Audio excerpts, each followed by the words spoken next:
የኔ ጥያቄ በቀን አንድ ደንበኛ መጨመር የሚለው ላይ ነው። አሁን ለምሳሌ አንድ ሰው ሞባይል ሱቅ ቢጀምር አንድ ሰው አንድ ተገዛ። ከዛ በኋላ መቼ ነው ከሁለት ከሶስት ዓመት በኋላ ነው የሚገዛው ያ ሰውዬ እኮ የሰውየውን አንድ ደንበኛ በቀን አንድ ቢጨምር አንድ ሰው የገዛው ሰውዬ ተበልሶ የሚመጣው ከሁለት ከሶስት ዓመት በኋላ ሊሆን ይችላል። ምክንያቱም ኦልሬዲ ገዝቷል። ስለዚህ ይህን እንዴት ነው ማስኬድ የምንችለው? ምሳሌ ስልክ ቤትን ብንሄድ አይደለ እስከ 100 ሺህም 50 ሺህም የሚሸጥ እቃ አለ።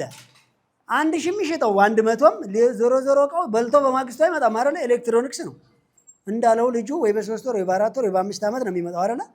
በነገራችን ላይ ግን ስልክ ቤት ስልክ ብቻ ነው የሚሸጠው። ቻርጀር የለም፣ ኤርፎን የለም፣ በ3 ወር የሚገጣጠም ግላስ የለም፣ ከበር የለም አለ አይደለ? ብዙ ነገሮች አሉ። ሲስተም ሲቆራረጥ ጥገና አለ። ብዙ አገልግሎት መስጠት አለ አይደለ? በጣም ብዙ እነሱን ምን ማድረግ ይቻላል? በየቀን ደንበኛ